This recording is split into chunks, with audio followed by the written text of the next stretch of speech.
तो hey everyone, आज की वीडियो में हम बात करेंगे ऑब्जेक्ट ओरिएंटेड प्रोग्रामिंग ऊप्स के बारे में। ठीक है, अब ऊप्स क्या होता है मैं आपको बता दूं। इस ब्रह्मांड में दो टाइप की लैंग्वेजेस होती हैं, एक तो प्रोसीजरल टाइप लैंग्वेजेस और दूसरी होती है oops object oriented programming languages. ठीक है, अब ये ऊप्स और प्रोसीजरल टाइप लैंग्वेजेस क्या है, देखो सी और जावास्क्रिप्ट एग्जाम्पल है प्रोसीजरल टाइप का, और जो हमारे पाइथन हो गया, जावा होगी और सी प्लस प्लस, ये एग्जांपल है हमारे ऑब्जेक्ट ओरिएंटेड प्रोग्रामिंग के। अब ऑब्जेक्ट ओरिएंटेड प्रोग्रामिंग में ऐसा क्या है, देखो ऑब्जेक्ट ओरिएंटेड प्रोग्रामिंग में हम यूज़ करते हैं क्लास एंड ऑब्जेक्ट। ठीक है, अब ये क्या होते हैं, ठीक है, ये रियल वर्ल्ड में बहुत महत्वपूर्ण रोल निभाते हैं गाइस। ठीक है, जिस तरीके से देखो हम इस वीडियो में देखेंगे हम एक क्लास को किस तरीके से बना सकते हैं, उसके अंदर मेथड ऑब्जेक्ट की सहायता से किस तरीके से एक्सेस कर सकते हैं, किस तरीके से हम चीज़ें इनिशियलाइज कर सकते हैं। ठीक है, ज़्यादा कॉम्प्लिकेटेड एग्जांपल देके मैं आपका दिमाग मतलब भरना नहीं चाहता। ठीक है, हम सिंपल सा देखेंगे चीज़ें,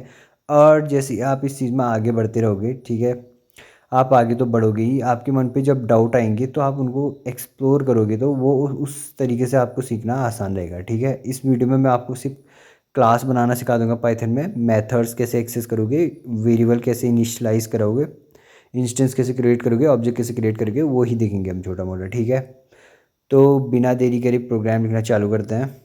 तो हम देखेंगे हम क्लास को किस तरीके से बनाते हैं। इसके लिए हम यूज़ करेंगे क्लास की वर्ड का। ठीक है, तो मैं क्या करूँगा, यहाँ पे लिख दूँगा क्लास। और गैस एक महत्वपूर्ण जानकारी मैं देना चाहूँगा, क्लास का सी स्मॉल रखना। ठीक है, और फिर क्लास लिख के इसके बाद हम नेम देते हैं अपनी क्लास का। ठीक है, तो मैं अपनी क्लास को यार मैं हेलो नेम देता हूँ, और लास्ट में लगाते हैं हम कोलन इसके अंदर। ठीक है, इसके अंदर हम अपने मेथड्स वेरिएबल सब डिफाइन करते हैं। ठीक है, तो फिलहाल के लिए मैं इस पर पास लिख देता हूँ। गैस पास का मतलब होता है, ठीक है, पास का मतलब होता है जब आप अपनी चीज़ को डिफ़ाइन नहीं कर पा रहे हो। ठीक है, आप किसी चीज़ को डिफ़ाइन नहीं कर पा रहे हो तो आप उसके अंदर सीधे पास लिख के छोड़ सकते हो, और ये हमें एरर नहीं देता है। ठीक है, वरना यार हम कुछ डिफ़ाइन नहीं करेंगे तो एरर आएगा जैसे हम प्रोग्राम एग्जीक्यूट करेंगे।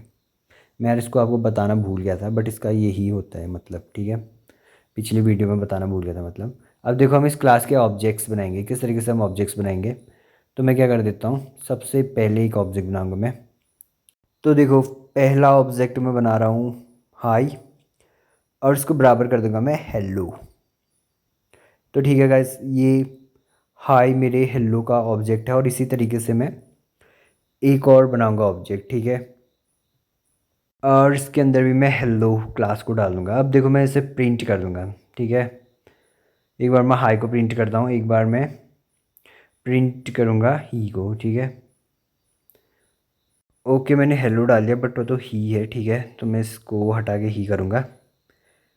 एंड इसके बाद मैं अगर प्रोग्राम एग्जीक्यूट करूँ तो देखो मुझे दोनों की, ठीक है, ये फर्स्ट ऑब्जेक्ट की मेमोरी लोकेशन है, और ये जो है नीचे देख रहे हो आप, ये तो फर्स्ट, ठीक है, फर्स्ट ऑब्जेक्ट की मेमोरी लोकेशन है, और नीचे वाली सेकंड ऑब्जेक्ट की मेमोरी लोकेशन। अब क्या होगा, ठीक है, जो हमारे क्लास के अंदर हमने मेथड्स और वेरिएबल डिफाइन करेंगे ना गाइस, देखो फर्स्ट वाले ऑब्जेक्ट के लिए इस फर्स्ट वाली ऊपर वाली मेमोरी लोकेशन पे चीज़ें होंगी। ठीक है, वो सब यहाँ कॉपी होंगे, और जो भी मैं इनिशियलाइज़ करूँगा चीज़ें एक्सेस करूँगा वो उस मेमोरी एक्सेस पे करूँगा, और सेकंड वाले के लिए नीचे वाली मेमोरी पे। ठीक है, जो मेरा ही ऑब्जेक्ट है उसके लिए जो कर्म कांड होगा नीचे वाली मेमोरी पे होगा। ठीक है, मैं क्या कह रहा हूँ अभी एक्सप्लेन करूँगा मैं आपको।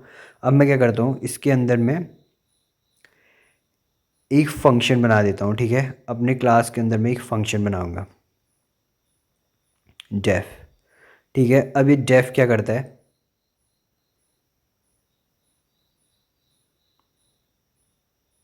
मैं इसमें डी, ठीक है, डी नाम का फंक्शन बनाऊंगा। और गैस एक और महत्वपूर्ण बात, ठीक है, जब भी हम किसी क्लास के अंदर फंक्शन बनाते हैं उसे फंक्शन नहीं मेथड बोलते हैं। ठीक है, अब से अगर आपने मेथड सुन लिया तो आप समझ जाना कि कोई फंक्शन होगा क्लास के अंदर, तो ठीक है, ये मेथड करेगा क्या, ए और बी आर्ग्यूमेंट लेगा और रिटर्न कर देगा मैं ए प्लस बी।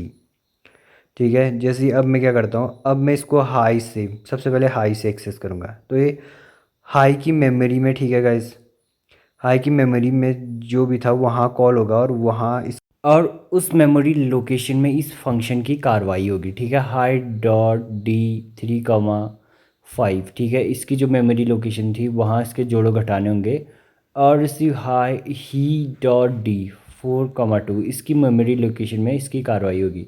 अब देखो जैसे मैं प्रोग्राम एग्जीक्यूट करता हूँ तो मुझे एक एरर मिला, takes two positional argument but 3 were given. अब इसका मतलब क्या है, देखो आपको कभी भी ना मेथड का फर्स्ट आर्ग्यूमेंट सेल्फ डालना होता है, ठीक है। अब ये सेल्फ होता क्या है, देखो इस मेथड के अंदर ना जो सेल्फ होगा वो डिनोट करेगा मेरे ऑब्जेक्ट को। तो गाइस ये क्लास के अंदर का मेथड होता है ना, ये फर्स्ट आर्गुमेंट हमेशा ऑब्जेक्ट को लेता है, ठीक है। तो इसीलिए हम सेल्फ को इसके लिए डिफाइन करते हैं, ताकि वो सेल्फ का मतलब होता है ऑब्जेक्ट। जैसे मैं हाई के लिए यूज़ कर रहा हूँ तो हाई के लिए, और ही के लिए तो ही के लिए। तो देखो अभी हमें एरर देखने को भी नहीं मिली थी, तो इसका फर्स्ट आर्गुमेंट ये ऑब्जेक्ट को ले रहा होगा, हाई के लिए हाई को और ही के लिए ही को, ठीक है। इसीलिए गाइस हमें एरर देखने को मिल रही थी, क्योंकि हमने आर्गुमेंट तो 3 पास हो रहे थे यहाँ से, बट ऊपर पैरामीटर 2 ही मेंशन थे, ठीक है। मैं एक डी वेरिएबल डिफाइन करता हूँ अपनी क्लास के अंदर, ठीक है। तो उसके लिए मैं क्लास ऊपर जाता हूँ और इसमें इनिशियलाइज कर देता हूँ 0, ठीक है। इसमें मैं 0 वैल्यू डालता हूँ। अब देखो मैं अपनी फर्स्ट ऑब्जेक्ट, ठीक है, इसको मैं कमेंट आउट कर देता हूँ और इसको भी कमेंट आउट कर देता हूँ, ठीक है। और अब मैं इसको हाई की मदद से एक्सेस करूँगा सबसे पहले, मतलब इसमें कुछ इनिशियलाइज़ करूँगा। मैं क्या करता हूँ, हाई की मदद से क्या करता हूँ, hi dot d equals to 10 कर देता हूँ। इसी तरीके से ही डॉट डी इक्वस टू में 5 कर देता हूँ, और इनको एक एक वेरिएबल में भी डाल देता हूँ, ऊपर वाले को एच में और नीचे वाले को जी में। अब मैं इसे प्रिंट करूँगा, ठीक है, एच को और जी को।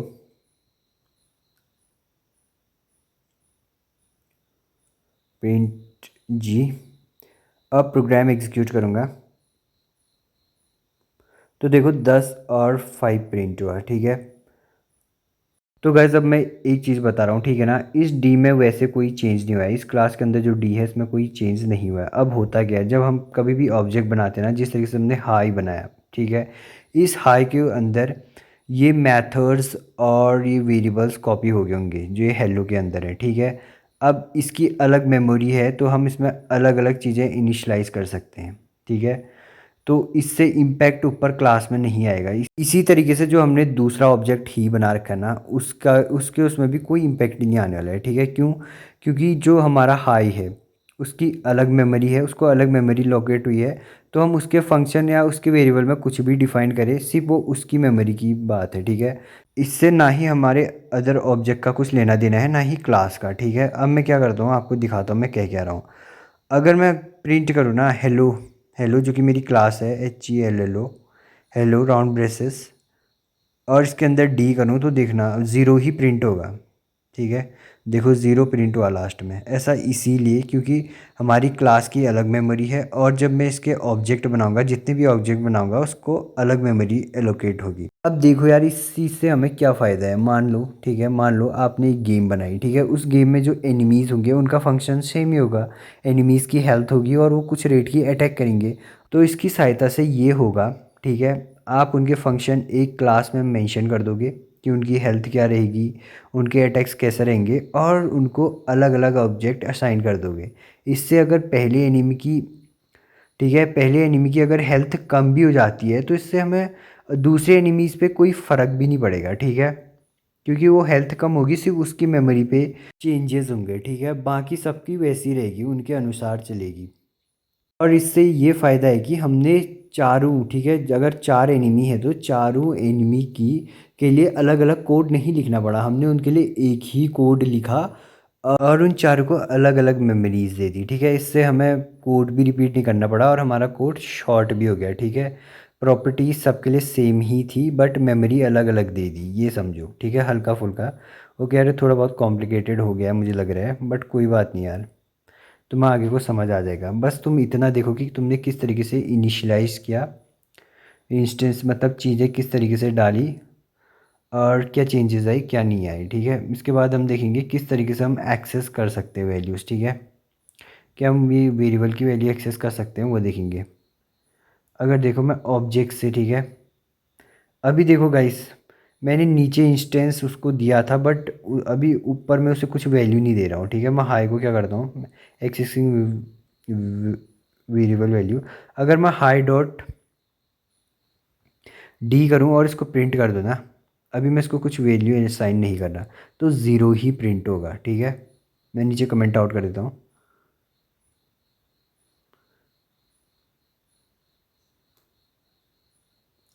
तो देखो ज़ीरो ही प्रिंट हुआ। ठीक है, बट अगर मैं यहाँ पे कुछ असाइन कर दूँ, जैसे मैंने h equals to hi dot d 10 किया है, तो ये सिर्फ हाई की मेमोरी पे दस जाएगा। ठीक है, ऊपर जब तक मैं कुछ ना डालूँ तो तब तक जीरो ही आएगा। ठीक है, अगर मैं ऊपर डी पे क्लास के अंदर 10 डाल दूँ ना, और तब भी हाई डॉट डी प्रिंट करूँ मैं, तब भी 10 प्रिंट होगा। ठीक है, बट अगर मैंने hi dot d equals to कुछ और असाइन कर दिया तो फिर वो वैल्यू असाइन हो जाएगी वहाँ पे। ठीक है, आई होप तुम्हें ये समझ आएगा यार। मैं इन सबको अब कमेंट आउट कर देता हूँ। इस वीडियो में हम देखेंगे कंस्ट्रक्टर होता क्या है। ठीक है, और हम उसे पाइथन में कैसे बनाते हैं। देखो यार, अदर्स जो प्रोग्रामिंग लैंग्वेज होती हैं उसमें तो कंस्ट्रक्टर उसे बोलते हैं जिसमें किसी मेथड या फंक्शन ही बोल लो, चलो फंक्शन ही बोलता हूँ, उसका नाम क्लास के नाम का जैसा होता है। ठीक है, जैसे कि ये हेलो। ठीक है, हेलो है हमारी क्लास का नाम। अगर मैं हेलो नाम का ही अगर कोई मेथड बनाऊँ तो उसे कंस्ट्रक्टर बोला जाएगा। ठीक है, और भी और कंस्ट्रक्टर की एक और बात होती है। ठीक है, उसके लिए हमें ऑब्जेक्ट डिफाइन नहीं करना पड़ता, हम उसे डायरेक्ट पास कर सकते हैं। मैं कह रहा हूँ वो आपको समझाता हूँ। उससे पहले हम देख लेते हैं हम पाइथन पे किस तरीके से कंस्ट्रक्टर बनाते हैं। तो देखो यार, पाइथन पे हम सीधे डेफ करते हैं क्योंकि वो एक मेथड ही है, और इसके लिए पाइथन में हम यार क्लास के जैसा नाम नहीं डालते। हम इसके लिए क्या करते हैं, अंडरस्कोर अंडरस्कोर इन इट, इसका यूज़ करते हैं। ठीक है, मेथड के नाम की जगह, और उसके बाद फर्स्ट आर्गुमेंट सेल्फ रहता है क्योंकि कंस्ट्रक्टर भी तो एक मेथड ही यार। उसके बाद दूसरा आर्गुमेंट जो मैं चाहता हूँ कि नेम आए, और सेकंड आर्गुमेंट ईच, और लगा दूँगा कोलन। ठीक है, इसके बाद मैं क्या करूँगा, सेल्फ डॉट नेम को बराबर कर दूँगा नेम के, एंड सेल्फ डॉट एज को बराबर कर दूँगा मैं एज के। अब मैं प्रिंट करूँ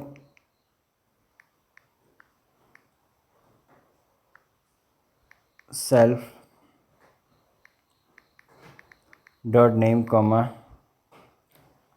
सेल्फ डॉट एज को। ठीक है, अगर कंस्ट्रक्टर कॉल होता है तो मैं नेम और एज को प्रिंट करूँगा। ठीक है, अब मैं क्या करता हूँ, देखो इसके लिए हमें ऑब्जेक्ट डिफाइन करने की ज़रूरत नहीं पड़ती। जिस तरीके से मैंने बोला था, मैं डायरेक्ट आर्ग्यूमेंट नेम और एज पास कर सकता हूँ। नेम होगा मेरा HELLO, एंड एज को मैं पास कर दूँगा 19। और अब प्रोग्राम एक्सिक्यूट करूँ तो देखो मेरा एज और नेम और एज दोनों प्रिंट हो गया। ठीक है, जो कि नाम था हेलो और उसकी उम्र 19 थी। ठीक है,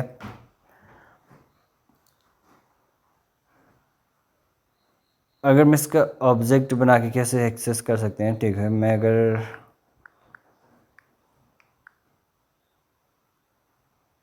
हाई करूँ तो किस तरीके से एक्सेस करेंगे यार, ऐसा पॉसिबल ही नहीं है। हाई डॉट अगर मैं अंडरस्कोर अंडरस्कोर इन इट डालूँ, क्या ये चीज़ पॉसिबल लगा, सिर्फ हम देख रहे। ठीक है, और इसमें पास कर दूँ HELLO, 31, एंड इसको मैं कर दूँ कमेंट आउट, और प्रोग्राम एक्सिक्यूट करूँ।